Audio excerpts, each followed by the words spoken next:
Umpisahan lang muna natin, mga kababayan, dito kay Bato de la Rosa. May sinasabi eh. Oh, may sinasabi si Bato de la Rosa. Tobats, paliwanag. Ang pananawagan ng karamihan. Alayo. Ayun. Yung panawagan daw po ng karamihan, mga kababayan.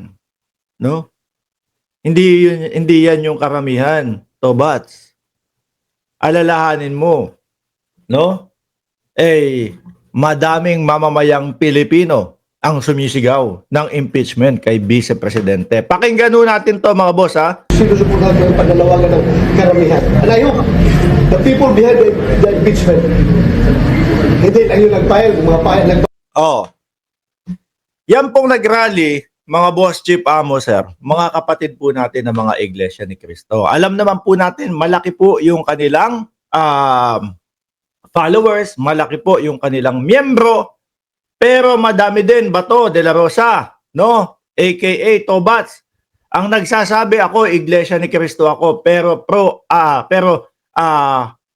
impeachment ako kay Inday Sara Duterte. Marami ang nagsasabi sa kapatid nating Iglesia ni Cristo na yung pinuntahan nilang rally para sa kapayapaan o peace rally. So yun yung ine-expect nila doon. At hindi nila ine-expect na dadating si Bato de la Rosa. Di ba, mga kababayan? Siguro si Tobats, naku, madaming tao doon sa rally ng Iglesia ni Cristo. Pumunta ako kaya, no? Upang sa ganon, kahit papaano, ma-explain ko kung bakit ako tatakbo sa susunod na eleksyon. Kung bakit ako tatakbo sa 2025 o midterm election. Baka naghahanap ng boto. Bakit to? Pang ilan na ba ngayon ang posisyon ni Bato de la Rosa? 15. O, dun sa mga kapatid natin na Iglesia ni Cristo, no? Meron ho dito, sa mga mga subscriber natin na Iglesia ni Cristo na nandito ho. In-expect nyo po ba sa listahan ng mga bisita ninyo si Bato de la Rosa? Na alam naman natin na ang pakay nito kampihan lang si BP Sara. Na ang alam natin 100% na puro sablay din po ang mga pananaw nito sa buhay. Bakit ho? Unang-una si Bato de la Rosa ang nagsabi na magkakampi-kampihan yan pagdating doon sa pagdating doon sa tawag dito? Pagdating doon sa pagpapa-impeach kay Sara Duterte. No? So ramdam na agad natin na yung boto nila, boboto sila kasi kakampi lang nila si Inday Sara Duterte. No? Sila yung mga grupo na ayaw imbestigahan ang Vice Presidente. Kasama si Marcoleta sa nagsasabi na kapag ang Vice Presidente ang humingi ng pondo o budget, hindi na dapat tinatanong yan. No? Dapat galangin, ipinadaan ni Marcoleta sa pamamagitan ng traditional daw ho, mga kababayan. Papayag ba ang mamamayang Pilipino doon? Hindi. Yung sinasabi ni Bato de la Rosa na yan na yung karamihan, Tobats, hindi yan yung karamihan. Ano? Kung yan yung karamihan, siguro sumama na din yung iba. Di ba, mga kababayan? Hindi yan yung karamihan. Isipin mo, ilang daan na din tayo, ilang daang milyon ang Pilipinas. O para mabilisan at malaman natin yung bilang ng Pilipino, para alam ni Bato kung ano yung sinasabi niyang karamihan. How many population in Philippines? In PH 2024, higit 120 million po. Ayan, higit kumulang 120 million. Base po doon sa pag-research. Ayan, sa simpleng research lang makikita mo na. Ilan po ba ang pumunta? Sabihin mo na, Bato. Sabihin na natin, isagad na natin. Umabot ng 5 milyon yan. Bato, karamihan na ba yon? Hindi. No? Hindi. Ilang porsyento lang yan. Napakaliit na porsyento ng mamamayang Pilipino yung umatendo sa rally na yon. At karamihan pa ba to? No? Nang umattend sa rally na yon, ang nasa isip nila, wala ka dyan. Ang nasa isip nila, kapayapaan tong rally na to. Walang kahit na anong politika ito. Ayun ba? Pero, yung pagpunta mo, yung presensya mo dyan, at yung sinasabi mo, bigla kang bumanat. Impeachment, wala nga daw pag-uusapan na ganun eh. So kung akala mo, malilin lang mo yung taong bayan sa sinasabi mong karamihan na to, majority na to, mali, Dado. Baka, ha? Kagaganyan mo, Bato de la Rosa, magalit ang taong bayan. Ipakita talaga yung puwersa ng taong bayan, no? Sa January 18, na impeach Sara Duterte. Baka magsipuntahan lalo doon yung taong bayan. Magulantang ka. Di ba? Sabi ni Toby Roger, punta lang si Bato para manggulo. No, GAGO talaga yung Bato na yan. Tuloy natin, ha? Papayal dyan. Nagagamit lang yan. May mga tao pa. Tingnan nyo, biglang banat doon sa impeachment. Biglang banat doon sa mga nag-iimbestiga kay Inday Sara Duterte. Biglang banat doon sa mga nag-i-impeach kay Vice Presidente. Yung mga tao na huyan, mga kababayan, 1, 2, 3 at may pang-4 na maghahain ng impeachment. Halos lahat yun, no, nakasaad po yung dahilan nila. At yung dahilan nila kung bakit pinapa-impeach si Inday Sara Duterte. Una-una nga, may nakikitang bribery.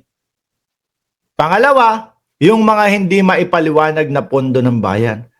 Napakasimple lang ho no? Etong kampo nila Bato de la Rosa, binubulag ho tayo, mga bossing, doon sa pananaw nilang yung tipo ho bang, bakit kailangan imbestigahan yan? Ganito, ganyan. No? Iniipit lang ang Vice Presidente. Pinupolitika lang nila kami. Kasi mga kababayan, kung pinupolitika lang talaga ho sila, masasagot nila yan. Makakapagsalita ho sila nung tamang kasagutan nila. Pero ano ho ang nakikita natin? Sinasagot po ba? Hindi. No? Bagkos, kaya po nilang ipahiya yung mga nag-iimbestiga sa kanila, mga kababayan, sa pamamagitan ng pagsagot ng eksaktong sagot na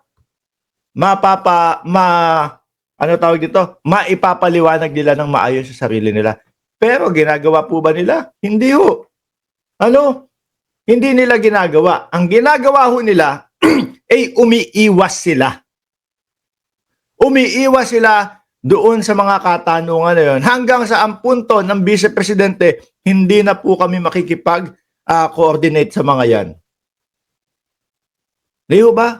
Imbis na sagutin ng Iglesia ni Cristo, imbis na sagutin ni Inday Sara Duterte yung mga katanungan na yun, hindi. Ang punta niya ibang topic. Imbis na yung 2 oras na press conference ng Vice Presidente ay iuukol o ilalaan ho doon sa pagsagot ng confidential funds. Hindi.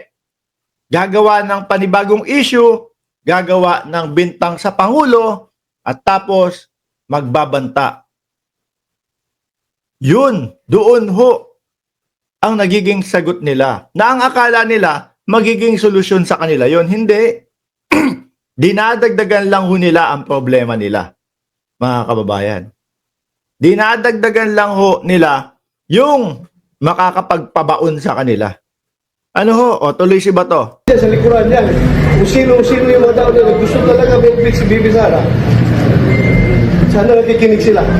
Mga kaibigang Iglesia ni Cristo, nung nakita nyo ito, tapos ganyan ang isinisigaw ni Bato de la Rosa, no? Nagulat ba kayo?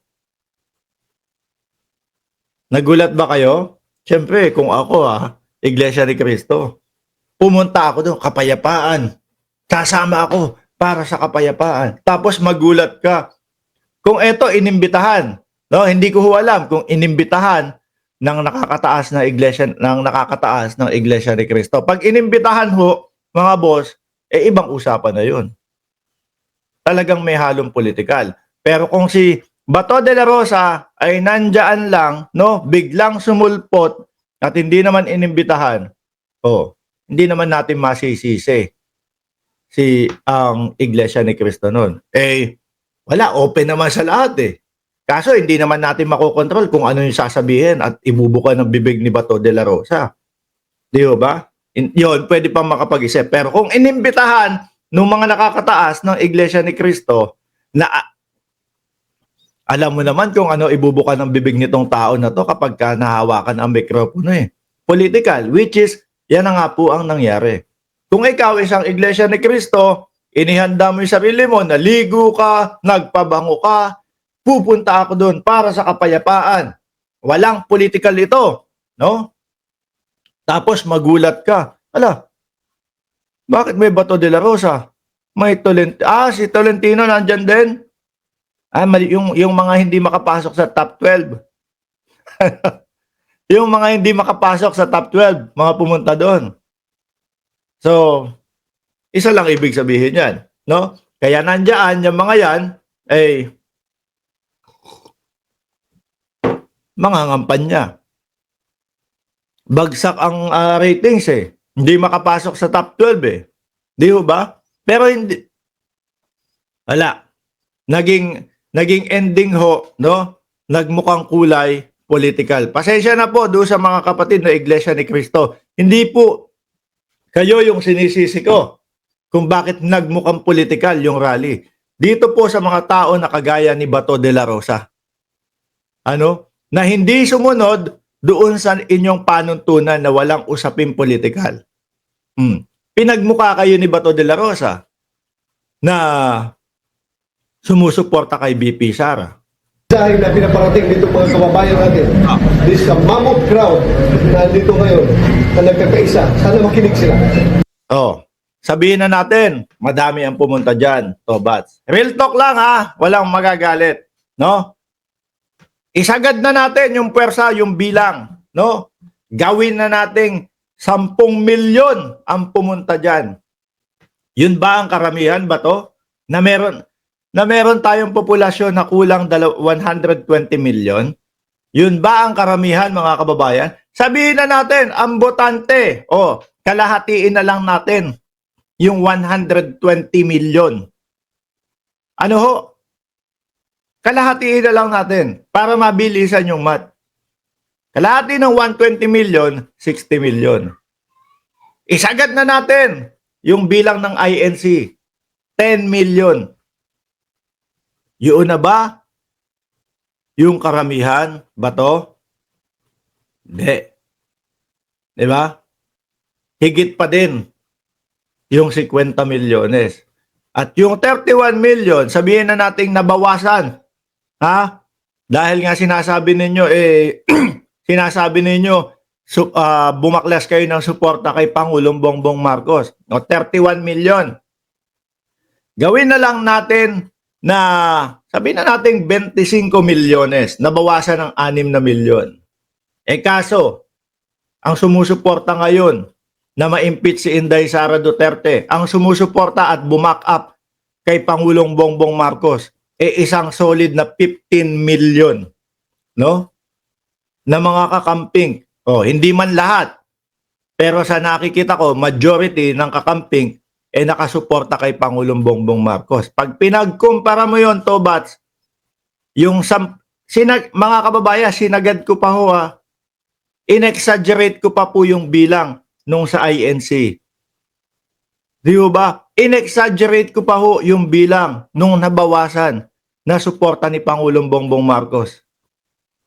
Meron pa din ba? Hindi pa din aabot na majority yan.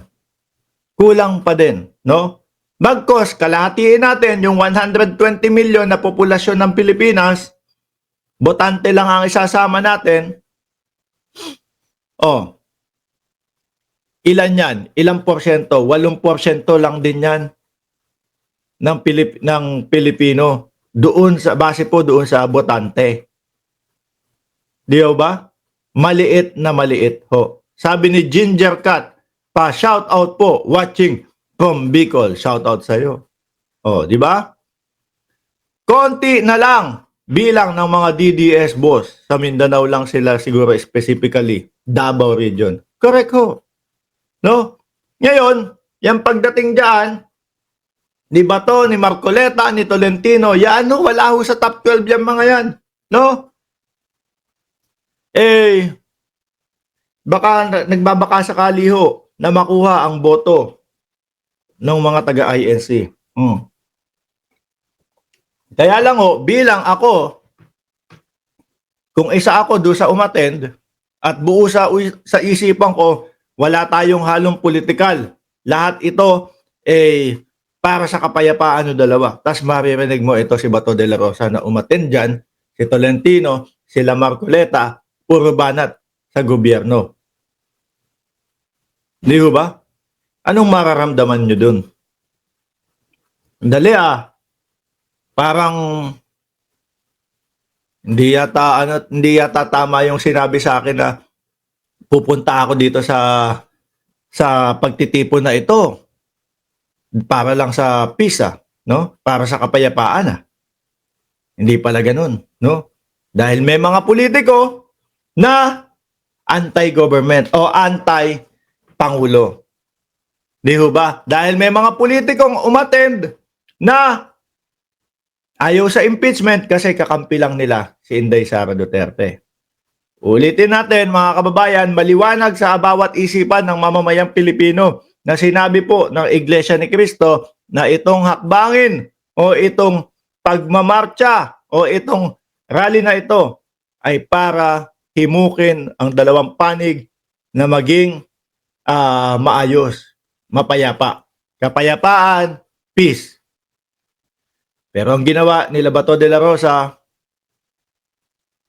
pinagmukha nila na political talaga yung rally na yon. Boss, ayaw nyo ba ng peace? Tuloy-tuloy lang kayo. Dapat magkaisa na. No? Malabo yan. Malabo yan. Hindi kami papayag nung peace na yan. Bakit to, mga boss? Pag nag-peace, okay na? Wala nang investigasyon kay Sara Duterte? Hindi kami papayag ng ganun. No? Gusto namin ng kapayapaan, pero walang kapalit. Gusto ng majority ng Pilipino ng kapayapaan. Pero yung kapag payapa na tayo, okay na tayo, hindi na itutuloy yung investigasyon doon sa confidential fund. Hindi papayag ang mamamayang Pilipino. Gusto ng bawat isa kapayapaan, pero tuloy ang impeachment. Tuloy yung isinusulong na impeachment. Ganon yon, no? Ganon ho yun. Pero ilan na ang nagpasa ng impeachment? 1, 2, 3. May pang-4 pang dadating. Baka may pang-5 pa. Tayong mga simpleng mamamayan, alam natin kung ano ang dahilan at kung bakit gustong magkaroon ng impeachment. Di ba? Meron tayong mga katanungan, saan ba talaga nanggaling? Napunta yung pera ng bayan. Ganun na lang. Pag hinayaan natin yon mga boss, chief, amo, sir, ang susunod, no, yung mga malalagay po doon sa mga hinihinala, no, doon sa mga pinag-iisipan na nagnanakaw sa pera ng bayan, kapayapaan na lang po tayo ulit. Ganun lang ang gagawin yan. Hindi po matatapos ang korupsyon sa bayan ng Pilipinas kapag hinayaan lang po natin na ganun. No? Para kami sa kapayapaan. Kaya nga, di ba, nung umpisa ng Iglesia ni Cristo, nung rally, peace rally, kapayapaan. Okay sa amin yan, walang problema. Yung iba, sasama pa. Pero hindi ibig sabihin, kapag ka naging payapa na, pag nagkabati na yung dalawa, kung sakali mangyari, hayaan na natin yung investigasyon doon. Hayaan na natin kung hindi maipaliwanag yung confidential funds. Di ho ba? Hindi papayag. ang mamamayang Pilipino.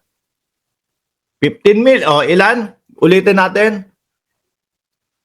Kung yung 31 million ni Pangulong Bongbong Marcos nabawasan ng 6 na milyon na suporta, ayan nagiging pera ko sa inyo.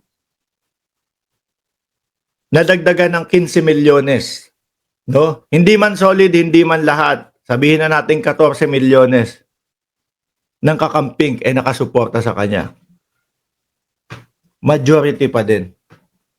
Tuloy ang panawagan ng impeachment. Kaya ako, mga kababayan, wala man ako dyan sa Pilipinas. No? Kayong mga araw-araw na sumusuporta, araw-araw na nanonood dito sa ating channel. Kung may chance kayo, may pagkakataon kayo, at kayo naman ay naniniwala na dapat ang Vice Presidente ay ma-impeach. Punta kayo, no?